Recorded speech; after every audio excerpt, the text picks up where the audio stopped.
प्रिय विद्यार्थियों, मैं doctor Suchita Verma, assistant professor political science, SPC government college Bhim. आज हम बीए पार्ट सेकंड के पेपर फर्स्ट की टॉपिक संयुक्त राज्य अमेरिका के राष्ट्रपति पद की योग्यताएं एवं उसके निर्वाचन की पद्धति के बारे में अध्ययन करेंगे। फर्ग्यूसन और मैकहेनरी, इनका एक कोटेशन है।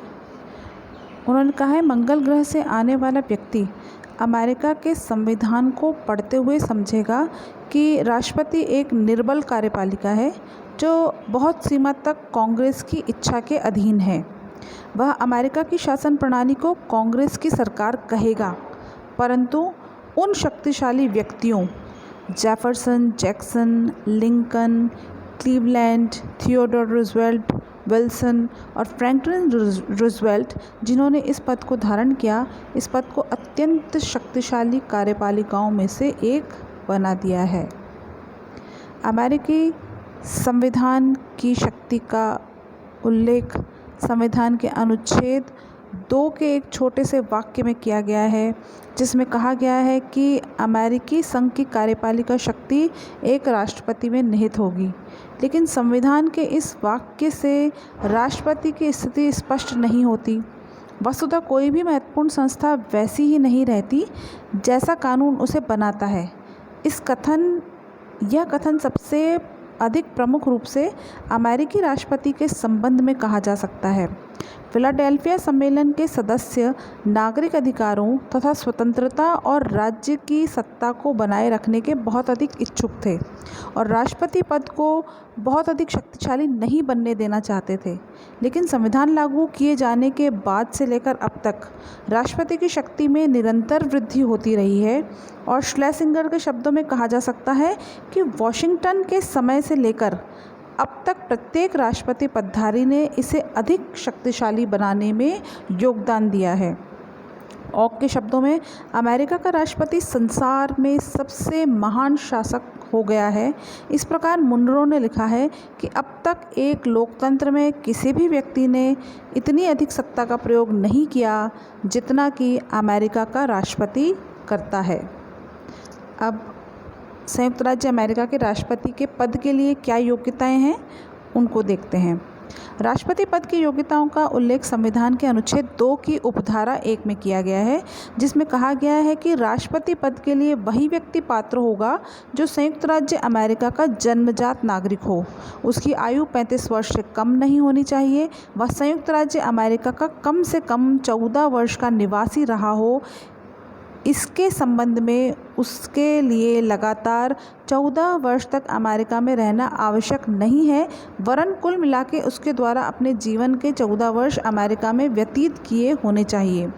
व्यवहारिक स्थिति के संबंध में लॉर्ड ब्राइस ने लिखा है, राष्ट्रपति पद का उम्मीदवार कोई ऐसा व्यक्ति होना चाहिए जो सार्वजनिक जीवन के किसी क्षेत्र में कोई विशेष कार्य करने के लिए प्रसिद्ध रहा हो। वह कांग्रेस का सदस्य, राज्य का गवर्नर, किसी बड़े नगर का मेयर, मंत्रिमंडल का सदस्य, राजदूत, न्यायाधीश अथवा असाधारण रूप से प्रसिद्ध पत्रकार हो सकता है। व्यवहार के अंतर्गत महत्वपूर्ण और घनी आबादी वाले राज्य के निवासी के इस पद पर चुने जाने के अधिक अवसर रहते हैं। वेतन, भत्ते और अन्य सुविधाएं। यहाँ ध्यान देने वाली बात यह है कि अमेरिका के संविधान में पे या सैलरी शब्द का प्रयोग नहीं किया गया है, बल्कि इसके बदले में मुआवजा या क्षतिपूर्ति शब्द का प्रयोग किया गया है। राष्ट्रपति के वेतन भत्ते निर्धारित करने का अधिकार कांग्रेस को प्राप्त है। कांग्रेस अमेरिका का जैसे भारत में संसद है, उसी तरह कांग्रेस वहाँ के 2 सदनों से मिलकर बनता है, हाउस ऑफ रिप्रेजेंटेटिव और सीनेट। राष्ट्रपति के कार्यकाल में उसके वेतन भत्तों में कमी या बढ़ोतरी नहीं की जा सकती है। इस संबंध में जो भी परिवर्तन करने हो वे नवीन राष्ट्रपति के कार्यकाल के प्रारंभ में ही किए जा सकते हैं। 1909 और 1949 के बीच राष्ट्रपति का वार्षिक वेतन $75,000 था, जिसमें क्रमशः बढ़ोतरी की गई है। वेतन राष्ट्रपति का वेतन $2 लाख से बढ़ाकर $4 लाख कर दिया गया है। इसके अतिरिक्त उसे $50,000 सामान्य खर्च कोष के रूप में दिए जाते हैं। वेतन और $50,000 की राशि कर मुक्त नहीं है। यात्रा व्यय के रूप में राष्ट्रपति प्रति वर्ष अधिकतम $1 लाख खर्च कर सकते हैं। यह राशि आयकर से मुक्त है। इसके अतिरिक्त राष्ट्रपति का अपने पद के सम्मान के अनुकूल अन्य अनेक सुविधाएं भी प्राप्त होती हैं, जिसमें निजी हवाई जहाज़ और छोटे से समुद्री जहाज़ की सुविधा भी सम्मिलित है। राष्ट्रपति के निवास स्थान व्हाइट हाउस के खर्च हेतु बजट की अलग से व्यवस्था की जाती है। यहाँ ये ध्यान रखने योग्य बात है कि वेतन और भत्ते समय समय पर रिवाइज होते रहते हैं और इसमें बढ़ोतरी की जाती रहती है, तो ये बदलते रहते हैं। उन्मुक्तियाँ क्या हैं राष्ट्रपति को? अन्य देशों के कार्यपालिका प्रधानों की भांति राष्ट्रपति को कुछ उन्मुक्तियाँ प्राप्त होती हैं। यद्यपि संविधान में इस संबंध में कुछ भी नहीं कहा गया है, फिर भी परंपरा के अनुसार उसे किसी भी अपराध के आरोप में गिरफ्तार नहीं किया जा सकता, उसके विरुद्ध परमादेश या आदेश भी जारी नहीं किया जा सकता, उसे किसी न्यायालय में साक्षी या प्रतिवादी के रूप में उपस्थित होने का आदेश नहीं दिया जा सकता। केवल सीनेट में उसे महाभियोग के समय बुलाया जा सकता है। एक बार राष्ट्रपति जेफरसन को साक्षी के लिए बुलाया गया था, परंतु उन्होंने उपस्थित होने से इनकार कर दिया। राष्ट्रपति स्वेच्छा से किसी न्यायालय में साक्षी के रूप में उपस्थित हो सकता है। राष्ट्रपति को प्राप्त इस प्रकार की विशेष स्थिति की सीमा है। यह बात वाटरगेट कांड और सार्वजनिक पद पर रहते हुए नैतिक आचरण की मान मर्यादाओं के प्रसंग में क्लिंटन विवाद से स्पष्ट हो गई। राष्ट्रपति का कार्यकाल। फिलाडेल्फिया सम्मेलन में राष्ट्रपति पद के कार्यकाल पर बहुत अधिक मतभेद था। अंत में पर्याप्त वाद विवाद के बाद संविधान के अनुच्छेद 2 की उपधारा में निश्चित किया गया कि राष्ट्रपति का कार्यकाल 4 वर्ष होगा तथा पुनर्निर्वाचन पर कोई प्रतिबंध नहीं होगा।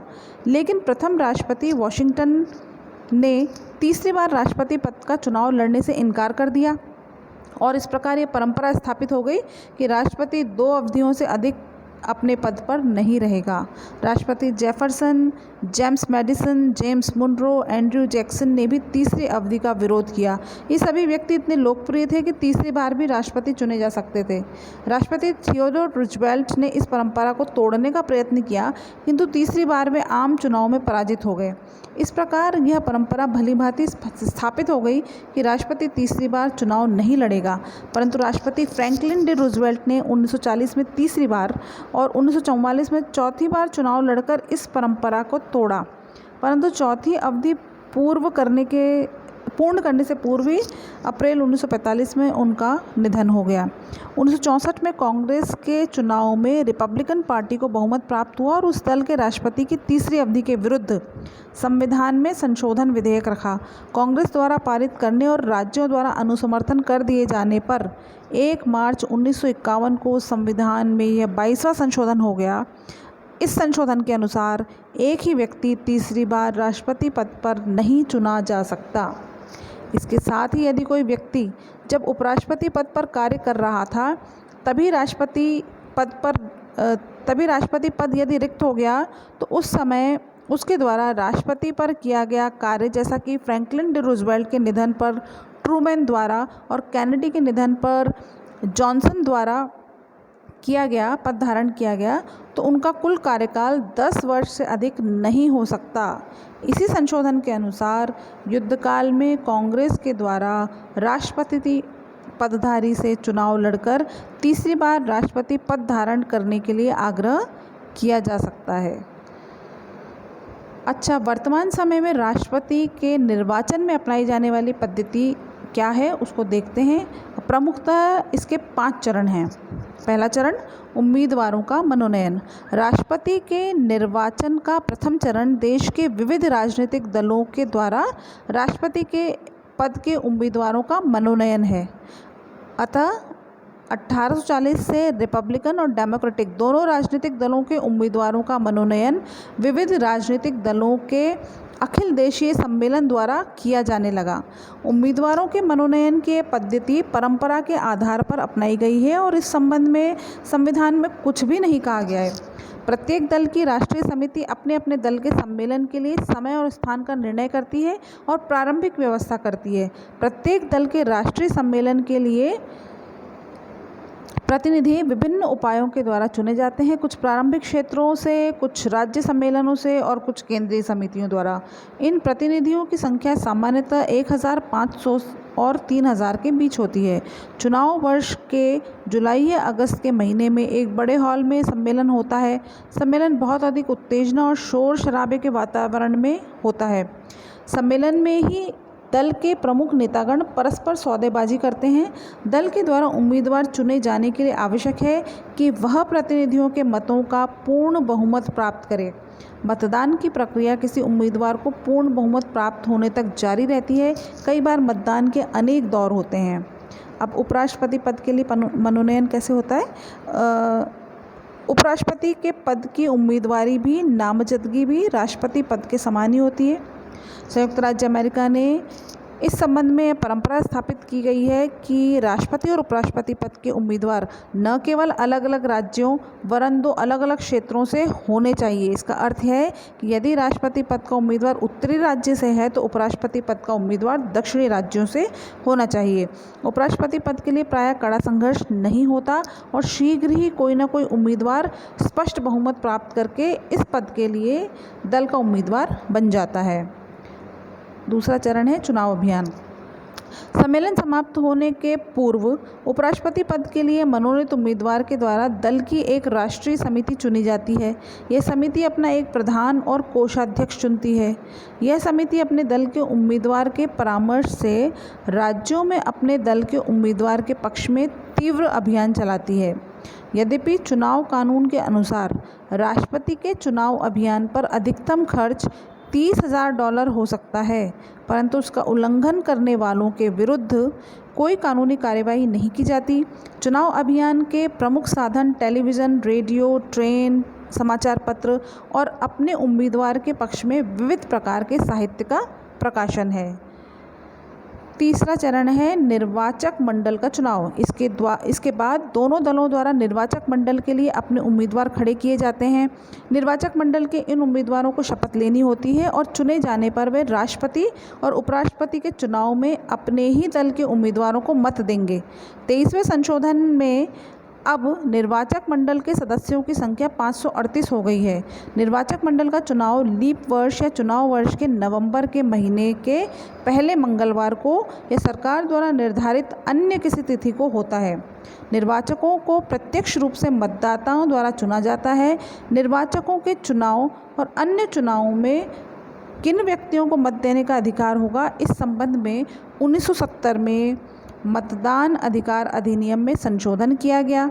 मतदाता होने के लिए अब केवल 2 योग्यताएं आवश्यक है। पहली, संबंधित व्यक्ति ने 18 वर्ष की आयु प्राप्त कर ली हो और दूसरा, संबंधित व्यक्ति उस राज्य में कम से कम 30 दिन से रह रहा हो।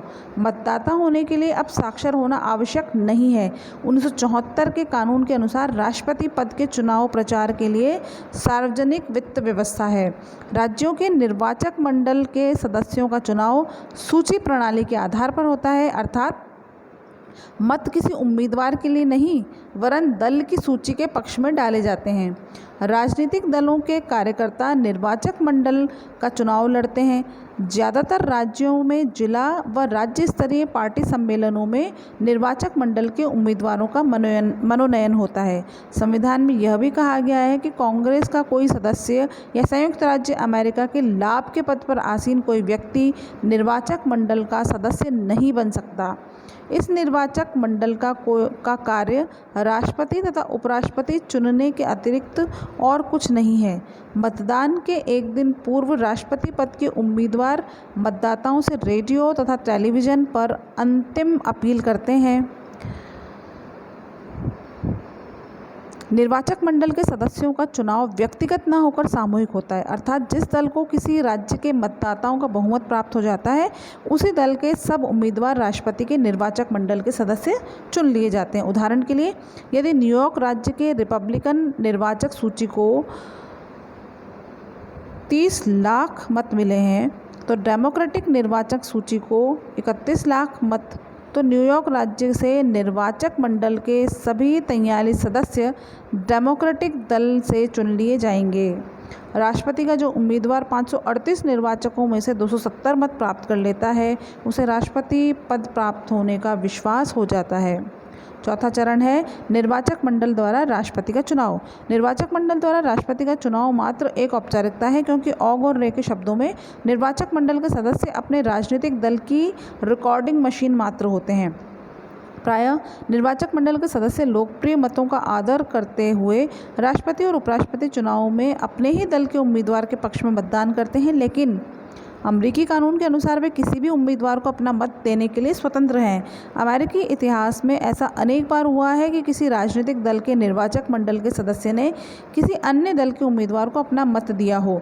बुधवार को निर्वाचक मंडल के सदस्य अपने अपने राज्यों की राजधानी में एकत्रित होते हैं और राष्ट्रपति तथा उपराष्ट्रपति पद के विभिन्न उम्मीदवारों के पक्ष में मतदान करते हैं। मतों की गणना की जाती है और प्रमाणीकृत करने के बाद सीनेट के अध्यक्ष के पास भेज दिया जाता है। सीनेट का अध्यक्ष कांग्रेस के दोनों सदनों की संयुक्त बैठक में मतों की गणना करना और कानूनी तौर पर जीतने वाले व्यक्ति की घोषणा करना है। जब किसी उम्मीदवार को स्पष्ट बहुमत नहीं मिलता तब क्या होता है? यदि राष्ट्रपति पद के दो उम्मीदवारों को बराबर मत प्राप्त हो गए हों अथवा किसी को भी पूर्ण या निरपेक्ष बहुमत प्राप्त नहीं हुआ हो, तो प्रतिनिधि सभा अधिक मत प्राप्त करने वाले प्रथम 3 उम्मीदवारों में से किसी एक को राष्ट्रपति निर्वाचित कर सकती है। प्रतिनिधि सभा जब इस प्रकार राष्ट्रपति का निर्वाचन करती है, तब प्रतिनिधि सभा में प्रत्येक राज्य का केवल एक मत होता है। प्रत्येक राज्य के सदस्य बहुमत से निर्णय करते हैं कि उनके राज्य का मत किस उम्मीदवार के पक्ष में गिना जाए। यदि किसी राज्य के प्रतिनिधि समान रूप से इस विषय पर बट जाएं, तो उनका मत नहीं गिना जाता है। 5वां चरण है नवीन राष्ट्रपति का पद ग्रहण। 1933 से पूर्व तक निर्वाचित होने में लगभग 4 मास पश्चात 4 मार्च को नवीन राष्ट्रपति द्वारा पद ग्रहण किया जाता था, परंतु 20वें संवैधानिक संशोधन 1933 के अनुसार राष्ट्रपति 4 मार्च की बजाय 20 जनवरी को अपना पद ग्रहण करता है। इस संशोधन में यह भी निश्चित किया गया है कि नवनिर्वाचित राष्ट्रपति को अपने पद पर आसीन होने से पूर्व यदि मृत्यु हो जाती है तो उपराष्ट्रपति राष्ट्रपति का पद ग्रहण कर लेगा।